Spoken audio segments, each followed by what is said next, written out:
Mais juste un mot sur l'état d'esprit de ces réunions, parce que pour les avoir demandées, je veux vous dire... Dans quel état d'esprit vous êtes? Voilà, à quoi nous pensons quand nous faisons cela. C'est depuis maintenant quelques semaines autour de la loi travail, mais la loi travail n'est pas le seul sujet, j'insiste sur ce point. La jeunesse, ou plus exactement des membres de la jeunesse, car on ne peut pas parler de la jeunesse tout entière dans la rue, mais des membres de la jeunesse nous ont envoyé une alerte sociale.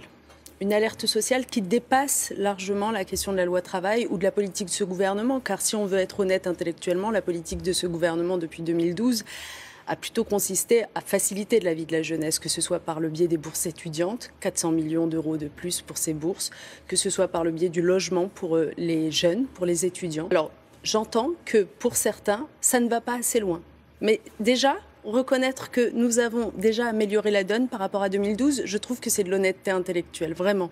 Y compris d'ailleurs sur le front de l'emploi, puisque quand vous regardez la fameuse courbe du chômage, s'il y en a une qui se porte mieux que les autres, c'est celle du chômage des jeunes, qui a, elle, été bien revue à la baisse. Parmi les choses que vous évoquez, justement... Ça ne veut pas dire que nous avons tout réglé. Parmi les pistes voilà, que vous souhaitez discuter, voilà.